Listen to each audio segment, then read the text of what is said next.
You know, the most stressful time of my career was the first 3 years, probably, when I just couldn't sleep for fear of failure.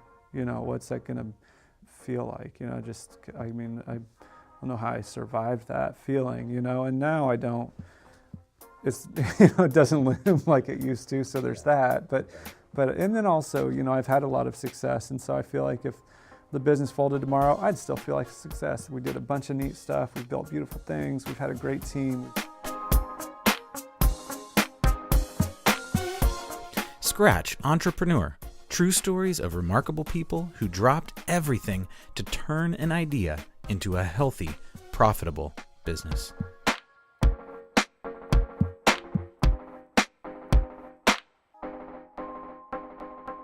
In every town, there's those few businesses, a small list of entrepreneurs that just hit the nail on the head. You think about that guy or that girl and say, it just seems like she's got it figured out. All the best people want to work there. Every client sings praises to high heavens. The gears just seem to all fit together seamlessly. Do you know that business?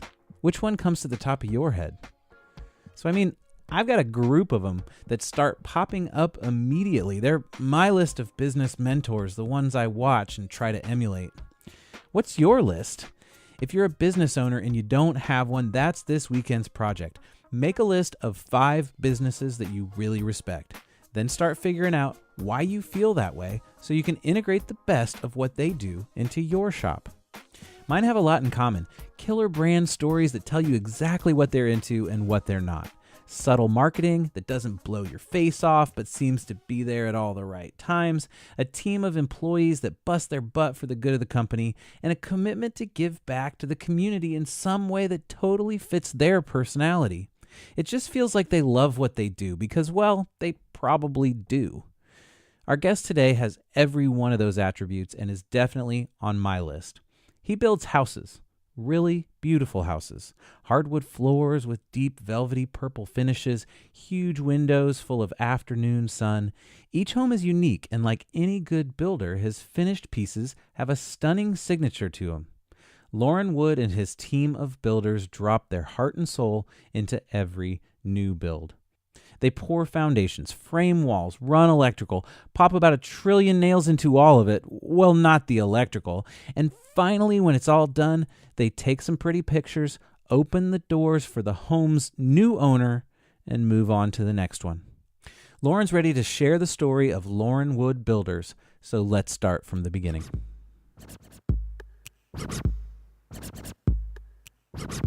I remember my folks ran a business. It was a sign business, a factory in which I worked through high school and part of college. So maybe as a business owner, that set me up a little bit, gave me a little bit of insight into what it was like owning and running a business. But around construction, I had an uncle who built his own house when he was very young, in his 20s, and it was a beautiful house. And I was just enthralled. I remember being a kid and just couldn't believe that my Uncle Rick had built his own house. And, in my mind as a kid, it was just him by himself with never any help, building this wonderful house out of barn beams and, passive solar, just so very cool. And I think he actually did do the vast majority of it himself, but I've now come to realize that it takes a whole team to build a house. And, when I build a house, it's me and thousands of hours of other people's time. So it's a community effort, not a single person. But I think those two things, looking back at my childhood, I can see how I got to where I am today. That totally makes sense. Okay, cool. So you build houses for people, and you build these beautiful, beautiful houses. There's photographs online if folks want to go check out not only your website, but out there on Facebook and things of that nature. Obviously, someone's house is an incredibly important part of their life. Is there like one story that sticks out to you as a great example of what you build for folks? I think one of the things that, from the beginning of this business, from the first clients that I had, you and I worked together back in your early iteration of life. Absolutely. On a project and just creating an amazing client experience, building a house, renovating a house, building a commercial space. We do all those things, but they all have the really common element of it's really expensive. It's really exciting for the homeowners or for the clients, and scary. And there's a lot of unknowns, and it's very messy.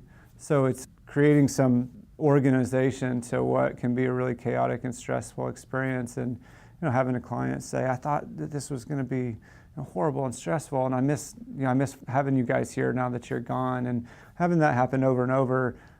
It started out, my business did, and just wanting to build stuff because I really like building stuff. And I've sort of morphed into wanting to create those amazing client experiences and make that the norm. I didn't realize this at first, but I've come to realize that we're all in the service industry. We're all just helping people in some way. When I was a teacher, I was helping kids make sense out of school and math and navigate that maze. And now as a builder, I'm helping people renovate, build, create the space that they need and want and can afford.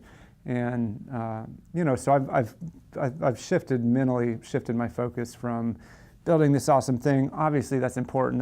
That's sort of a foundational element. But I focus more now on creating an amazing client experience, helping not just an amazing house, but thinking about the process and thinking about an amazing place for my crew to work, for the people, my subs, and a working environment that we all thrive in. That's become really special and important to me. And it's a bare minimum that we build awesome stuff.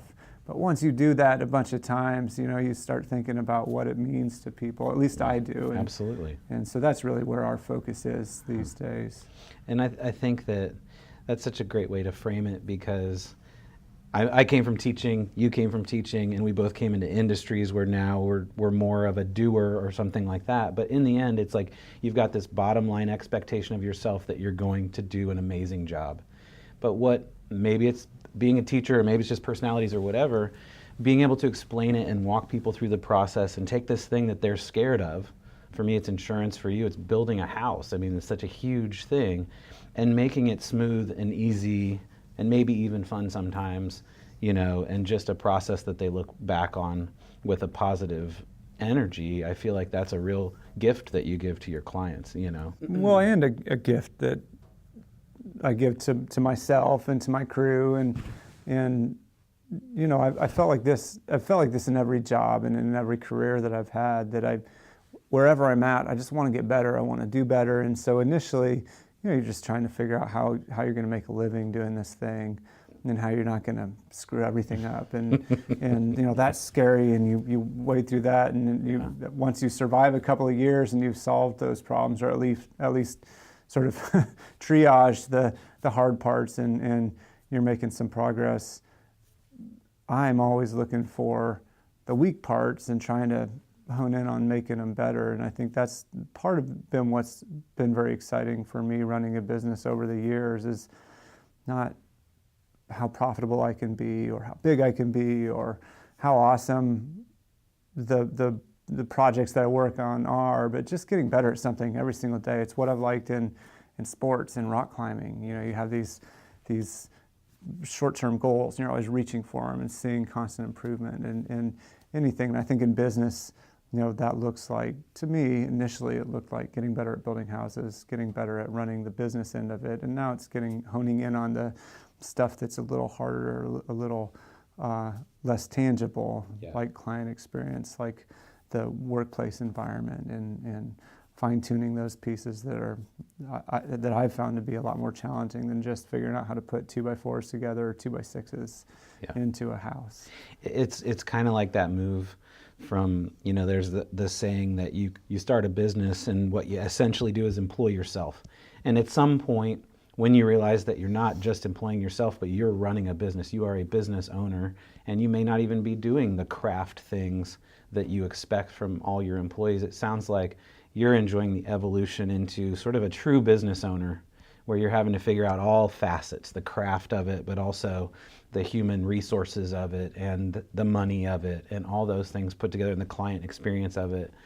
And I feel like there's a level. Was there a level for you where you shifted and you were like, oh, I'm a business owner now, whatever that means? Yeah, but I don't know when I didn't recognize it when it happened, but I did at some point reflect back and realize that where I was very different from where I anticipated being, or for what I envisioned when I went into this business. I remember being a teacher, and I loved building stuff. And I remember when it first occurred to me that maybe I could switch careers into building, and in my mind's eye, what that looked like was me hanging out in a house just by myself, renovating it with probably my dog in there too, and the music playing, and it was a very peaceful picture of, just me with my tool belt on, swinging a hammer, listening to music with my dog curled up in the corner, by the wood stove that was already working. It was very different from what my day actually looks like, hours of emails and putting out fires and sales and messy job sites with mud and water. And so I did realize at some point that what I have is very different than what I was looking into. But I love it too. And I could always scale back and just swing a hammer in a renovation. But I enjoy what I'm doing. I enjoy my team. And one of the things I like best about where I am right now is just coming to work with a group of folks that I work with. There's about 30 of us on staff, and I could have never imagined working with a group of people like the ones I work with. Each one of them is amazing and talented and has something unique that they bring to the team. And we just have an incredible amount of fun and camaraderie and an incredible amount of dedication to what they do. And it sounds kind of cheesy, but it drives me. There's no question that everybody holds everyone else to a really high standard, and they have fun.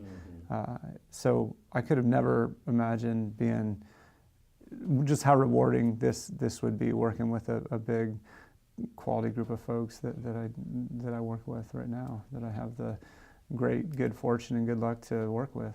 That's cool. Well, we're going to come back to the folks you work with and some more conversation about that piece. But when we come back in just a second, we're going to talk a little bit about the building trade, the world of building, and some of the details of decisions that you make and how you make them. If that sounds okay with you. Sounds good. Cool.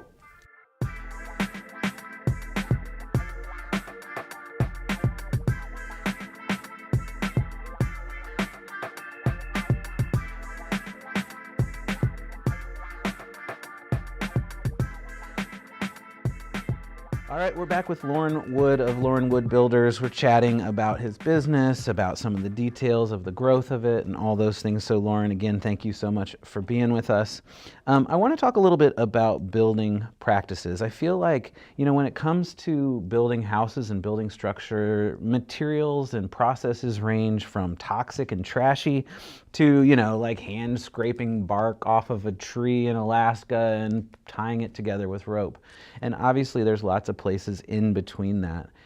Where do you fall when it comes to how to choose materials, how to do your processes, and be thoughtful about that?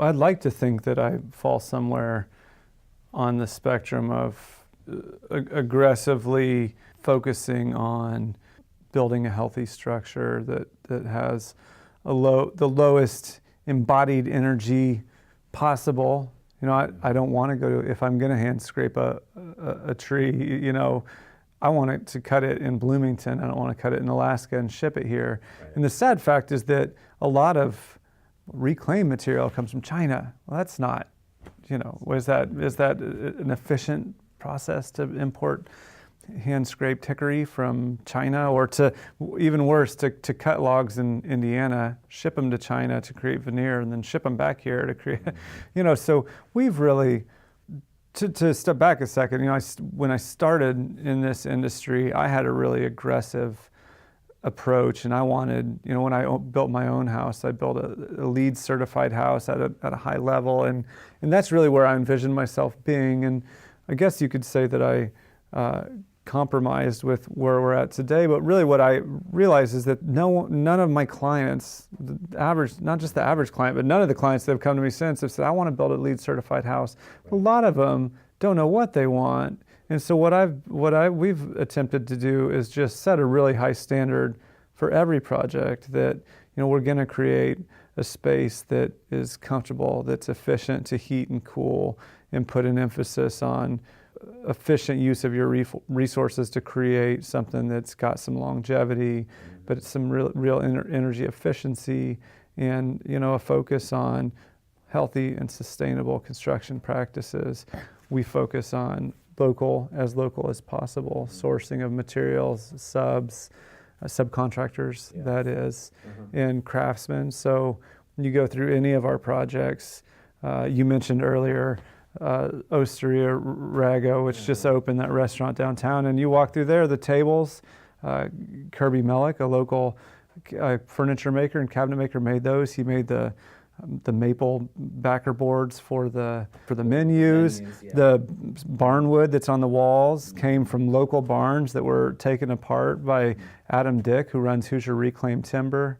Everything that you look at there, to the greatest degree possible, was sourced from local folks. Every one of the subcontractors, the electricians, the plumbers, my guys are all from here, driving from 3 minutes away, not from Indianapolis or Bedford or Evansville.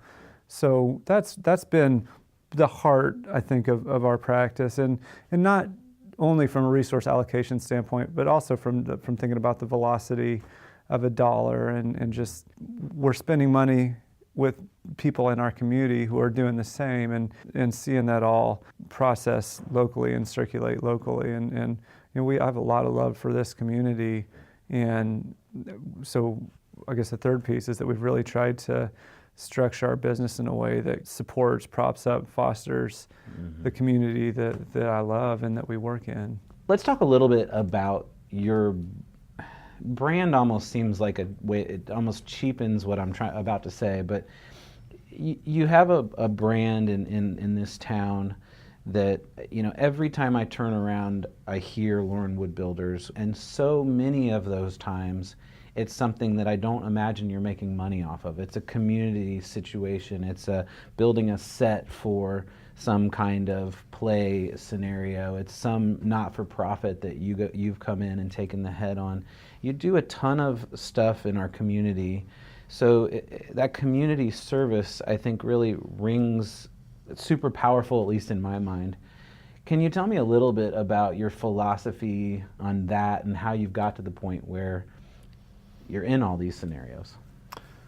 Well, let me first say that I didn't go into business thinking about how I was going to be able to give back to the community. I wish I could say that I did, but I didn't. I did go into business saying I want to contribute to the fabric of Bloomington, to the parts of Bloomington that I think are special and that have caused me to stay here for 20-some years.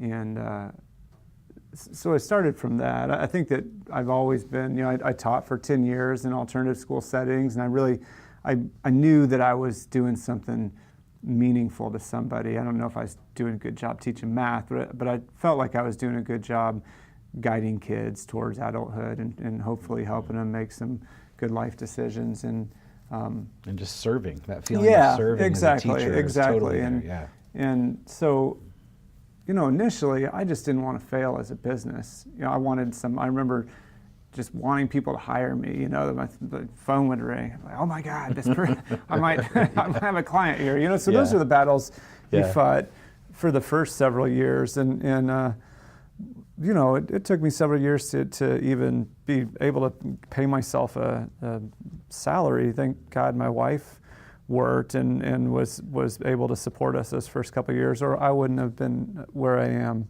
today. But once, as we got, I think partly people just ask, the nonprofits in the community, and just reach out. That's what they do. That's their, the boards are all fundraising boards, and as we I think became higher profile, people asked, and that triggered something in me. I mean, the things that I cared about. I think Habitat for Humanity was one of the first organizations that we partnered with 6 years ago now, I guess, and built a house during the Builders Blitz. I remember vividly when it was actually a client who worked for Habitat. We renovated her kitchen, and she said, "Hey, we're doing the Builders Blitz," which is, for those of y'all who don't know, it's a nationwide thing where builders in each community of a Habitat for Humanity affiliate come together and build a handful of houses with just their crew. They volunteer, the labor and materials, but you know, I was a little scared because we weren't that big, and it's like, I don't really know how I can afford to do this, but I also felt like I couldn't afford not to do it, that it was my responsibility in a community that was supporting me and had supported me for years in different, you know, in my different venue or ventures. Yeah. And so, you know, we worked with them, and then, you know, that sort of started me on a journey towards realizing the power of what I had in this construction company, that, hey, I had something that could do work for people, you know, and we could use these resources to help folks. And as we got bigger, you know, as I mentioned, enjoying and not anticipating how much I would appreciate working with this great group of people that I do. I think that another piece that has been really increasingly important and rewarding to me and to us as a team has been our ability to come and work in the community and give back to the community and be active. And it, you know, I believe that it comes to a place of not looking for recognition, but just recognizing how awesome it is to be able to be involved. And so we now commit to giving a certain percentage of our profit from the previous year back into the community through either just direct donations of money or in-kind donations. For instance, right now we're building, renovating the space for the Lotus World Music and Arts organization. You know, they have the old fire bay on Rogers Street, and we're renovating that as we speak. And we, you know, we work with Habitat, we work with Cardinal Stage, we've worked with BPP, the Bloomington Playwrights Project. I mean, there's a large handful of groups that we've worked with, and then also, as you probably know, that the more you the more you give, the more people come to you. But it feels good, and you know, we've sort of embraced the philosophy of giving till it hurts, and then also just building a business practice that's sustainable enough that allows us to both support ourselves and support our community, and that's become increasingly important. And it's, you know, it's one of our guiding principles now is that we commit a certain percentage of our profits to give them back in the community. Yeah.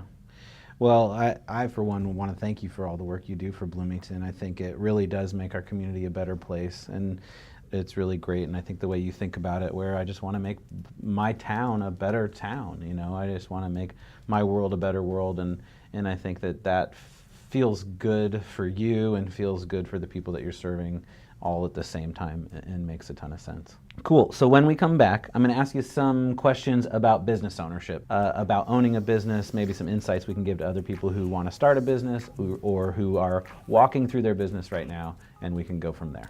All righty.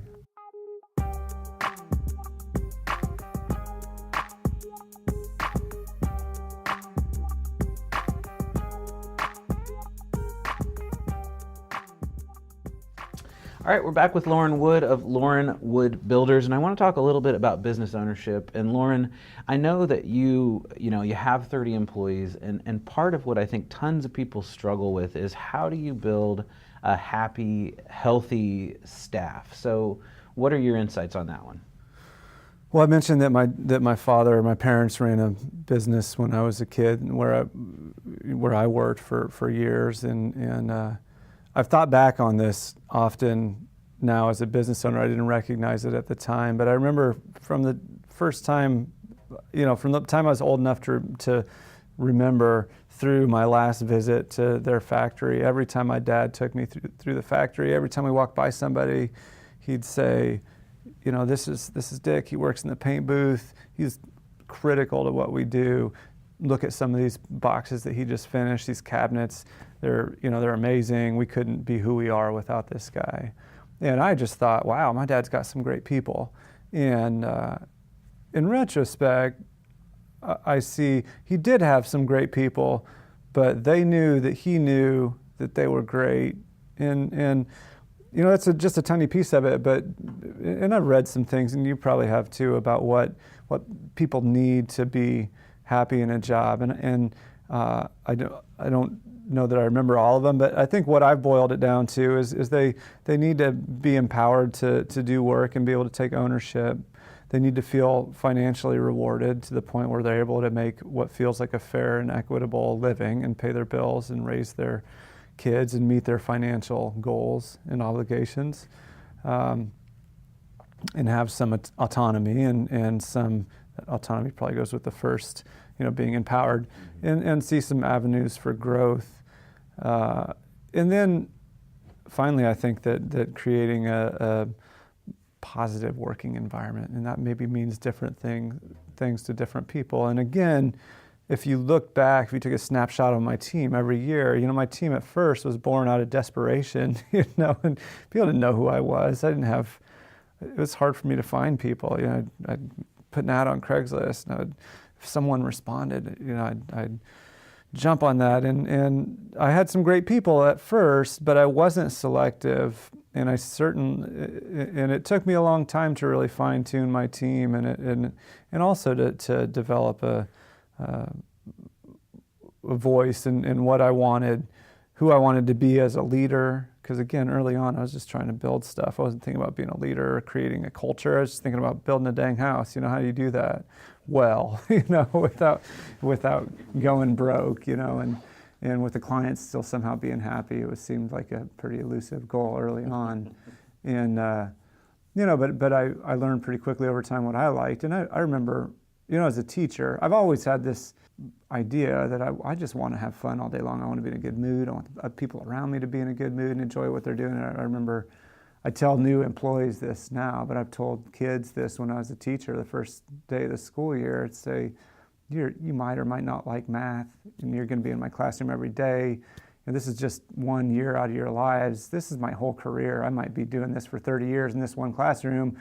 I want to have a good time. You might not like math.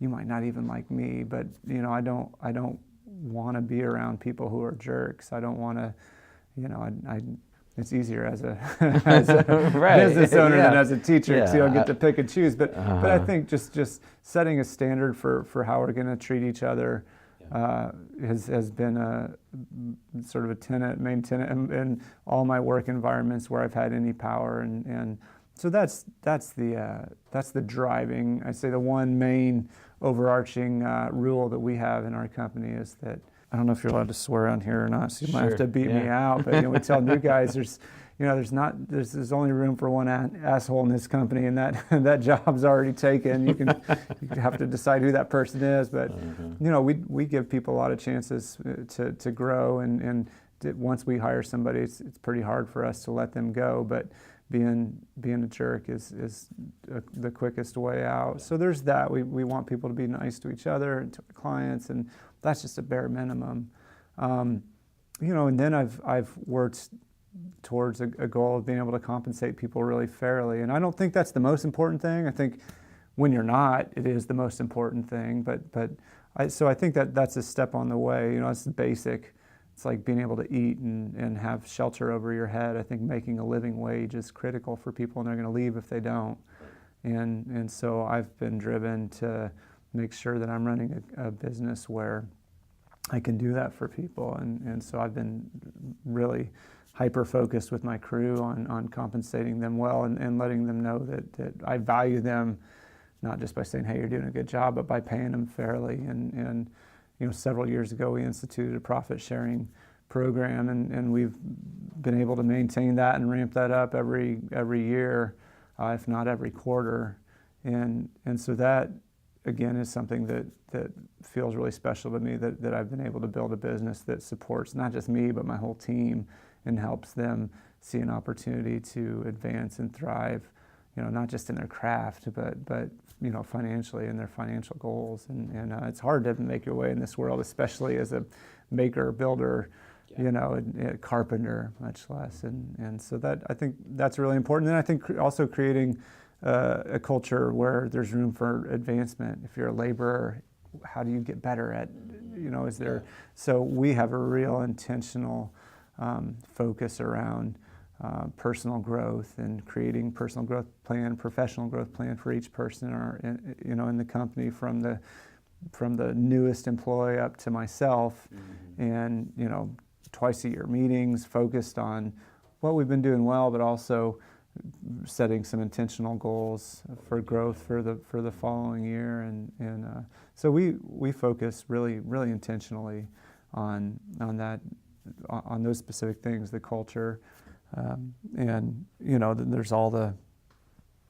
there's so many things beyond just creating this culture that is just a challenge every day, just keeping guys safe, keeping jobs lined up, another thing we do that has been really important to me, increasingly important, is we never lay guys off. We never send guys home. If you get hired, you're on 40 hours a week, every week of the year, period. We have, some other compensation, pieces of the compensation package too, but that in and of itself is really important in the construction industry because there are so many people, say it's more the norm for a builder to have a handful of carpenters or people that work for them. They'll build a house, then they'll take a month or two off in the winter. Every time it rains, everybody goes home.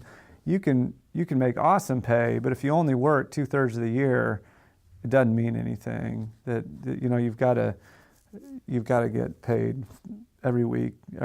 Everybody has bills to pay, every week, every month, and so that's been a real driving force for us, and it's helped us to retain good people, and it just feels good. It feels like the right thing to do, and it's certainly challenging lining up the right jobs, enough jobs that you're never overcommitting, but you also always have somewhere for someone to go. And oddly enough, that was more challenging when I had fewer guys, as we've created a system that seems to work and isn't nearly as stressful as it was. The most stressful time of my career was the first 3 years probably, when I just couldn't sleep for fear of failure. What's that going to, financial failure, what's it going to feel like? I don't know how I survived that feeling, and now I don't. It's, it doesn't loom like it used to, so there's that. But and then also, I've had a lot of success, and so I feel like if the business folded tomorrow, I'd still feel like a success. We did a bunch of neat stuff. We've built beautiful things. We've had a great team. We've created a lot of, helped a lot of people build a lot of skills. I'm just as proud of the guys who have moved on and done great work as I am of the ones who have stayed with me. So proud of where we've been, proud of what we've done. I no longer fear imminent failure, partly because it doesn't feel like it's that imminent, but you never know, the economy could crash again and it could all fall down like a house of cards, and I'd be a lot more okay with that than I was 7 years ago. And I think what used to keep me up at night was that failure. How do I do this thing? And now that I've gotten a handle on building houses and building a team, and now that I've built a team, I experience a whole lot less stress. And so for me, I think from the outside it could look. I hear people say, "Oh my gosh, you got a pretty big business. You must have a lot of stress," and a lot less stress now than I did back then, because I have great people who I've delegated to and given a lot of ownership and responsibility to, and I've let go of a lot of what they do, and that's given me a lot of peace of mind. It's created a lot of redundancy in our outfit. We talk about that a lot. If someone gets sick, if I get sick, if we don't want any one person being the only one person on the team that's able to hold that ball and move that piece forward. And for years that was me, and slowly I've been offboarding a lot of that, not outsourcing, but just moving it off of my shoulders and onto the shoulders of my team, and bringing on good people and training them and helping them shoulder some of that burden. And then we tackle it as a team. It feels a lot better. Yeah. And it makes sense as a good system. And what I get from you is that you're a system builder, that you really want to have systems, to understand them, to understand how they work, and then to implement them. And maybe that's true. I don't know. Is that true? Yeah, it is. And I think partly I'm a disorganized person by nature, and I've come to realize I'm never gonna just wake up and be organized. It's just not going to happen. And so what I need is to create all these controls through my team, through our project management software, through my email process that help hold me accountable. I guess I am and I'm not. I am by necessity, because without a bunch of systems in place to hold my sort of scatterbrain mental state in place, things would fall But apart. I think that's good. I think that's maybe what's made you have so many systems, and what then has made you successful in putting together this business that really, as I listen to you talk about it, sounds very organized, sounds very under control. I'm sure it doesn't feel like that every day. But, Well, I will say it does. Yeah. It does, but not because of me, because of the team that I've put together, and because of the responsibility that each of those people shoulder. When it was just me, it felt like barely controlled chaos. And what I did well, I think, was hiring good people and empowering them to do what each of them did well. And one thing I've found there's something that I've thought a lot over the years something my dad said to me that's rang true. As you've probably noticed a theme here, I've learned a lot from my dad over the years, and it's part of the reason I think that I've been able to find a little bit of success in business is through his guidance, his continued guidance. I still call him regularly with questions, but he said, when people say that they can't find good people, he said, that's a cop-out. He said, I hear that all the time. And he's been running a business since he's 75, so since the 60s, and it is something I hear all the time, and I see it, and I took that to heart, and I've worked really hard to find the strength in people. When I interview someone and when I hire them, they might not be the best person for my team, but they probably have strengths, and I think it's really easy to just focus on people's weaknesses. So this guy's not a good trim carpenter, or this manager isn't that good with, clearing his inbox every day.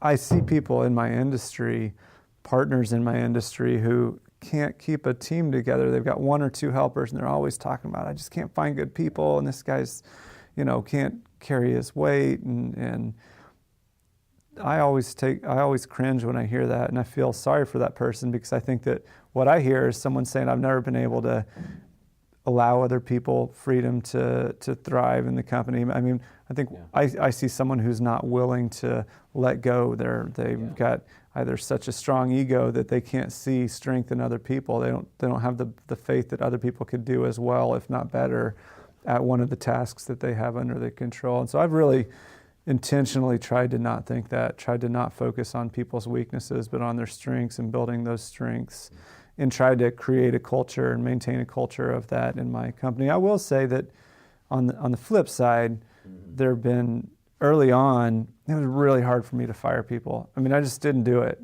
And I can remember spending years, literal years, knowing that someone had to go, but just not being able to do it because I felt, horrible for what that meant for their finances, and for, I personally liked them, and it just, I came from a place as a teacher. You don't fire students. You could never do that.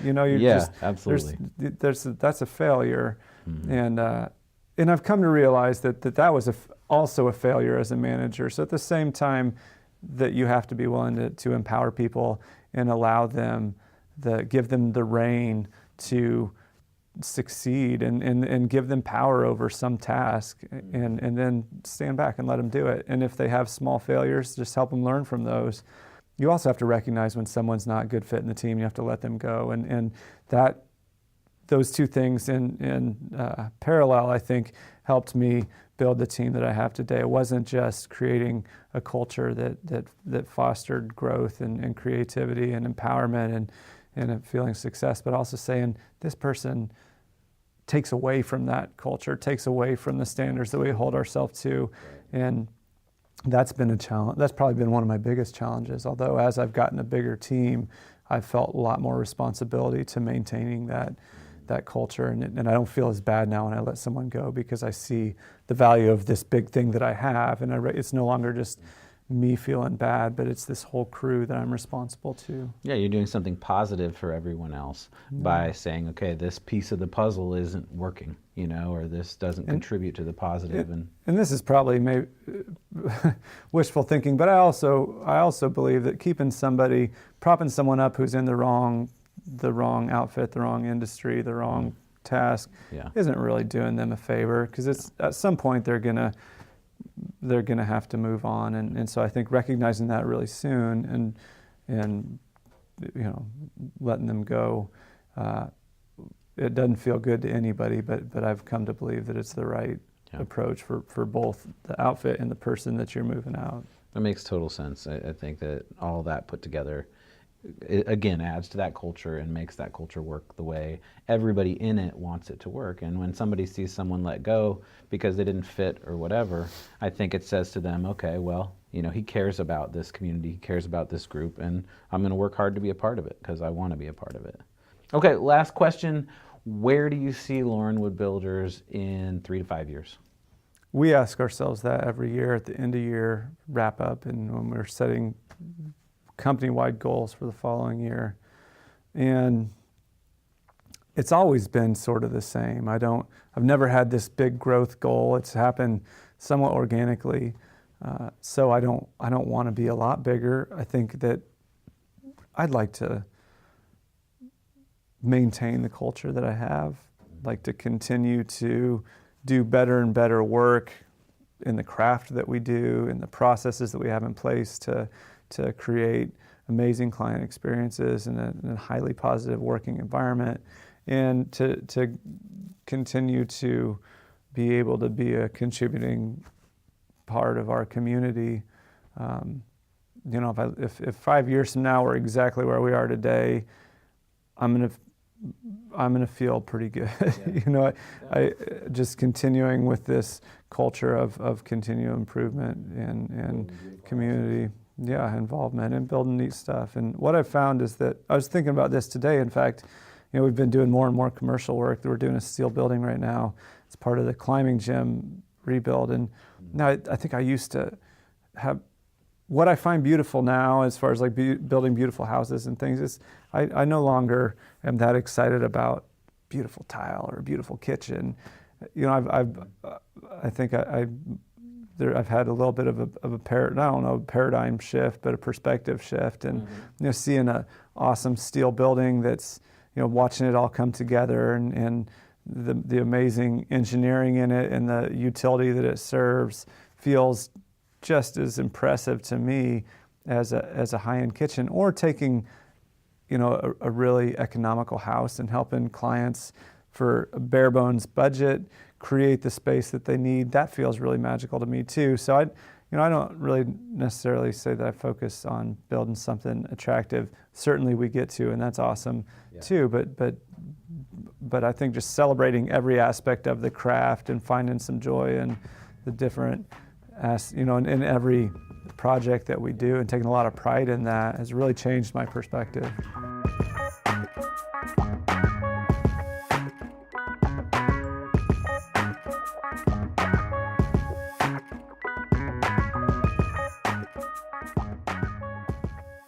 So if folks want to find you, how can they do so?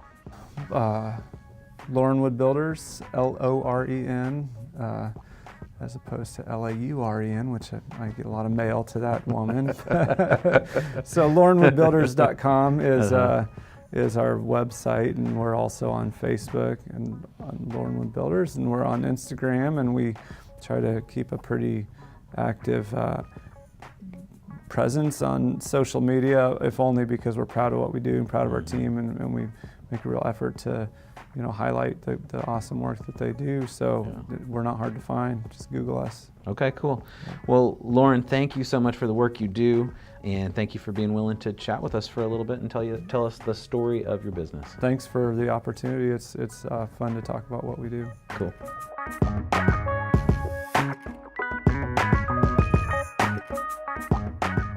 A special thanks to Loren Wood for taking the time to share the Loren Wood Builders story with us.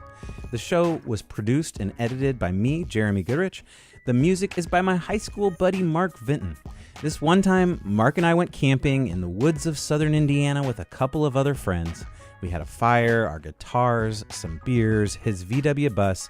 Everything was great. But there were these raccoons that were so aggressive. Anyway, that night didn't turn out so well. I'll have to tell you that story some other time. If you enjoyed this podcast, there are a couple things we need you to do right now. First, subscribe to Scratch Entrepreneur on iTunes, Stitcher, Google Play, or wherever you listen to podcasts so you can hear future episodes as soon as we release them. While you're there, please give the show a review. We'd love to know what you liked, what you didn't, and what you want to hear next. Until the next time, we truly appreciate you listening.